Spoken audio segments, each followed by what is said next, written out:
Should oil prices be higher given the news flow we're seeing around the Middle East right now? What's going on? I mean, if you look back historically, a few years ago even, we probably should be at $120. So yeah, I think your question is right, that why are we not higher? Couple of things. I think since the Russian invasion of Ukraine, the markets kind of realized that anything to do with trade flow shifts, which is what the Red Sea situation is, that tankers are still managing to go, but now they have to go around the Cape of Good Hope. That's actually not lost supplies. That's just a massive disruption to trade flows. And that's why it's being reflected in freight, it's being reflected in refining margins because refineries are having to pay up for it, product cracks, but also physical differentials. If you look at the physical market in the North Sea, extremely backwardated, like the Brent, this physical Brent curve.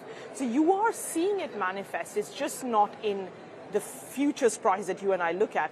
And that's partly driven by the fact that people haven't, like speculators or investors, if you want to call them that, they haven't made money trading oil for the last maybe year and a half, I would say. So people are very, very cautious of going long.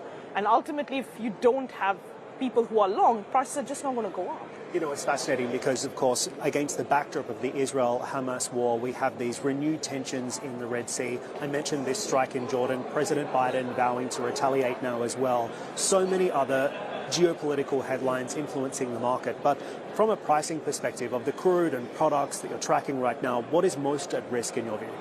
I would say regionally, and we need to look at this regionally. Regionally, it's the Mediterranean and North Sea, because that's where the flows from the Middle East to there are most disrupted, about 1 million barrels per day, give or take, of flow from Middle East to Europe.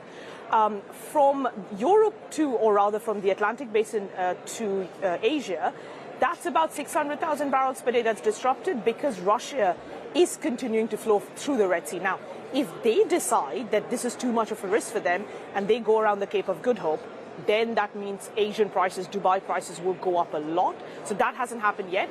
And the biggest impact has really been on naphtha markets and on jet markets, because an enormous 1.5 million tons of naphtha goes from Europe to Asia.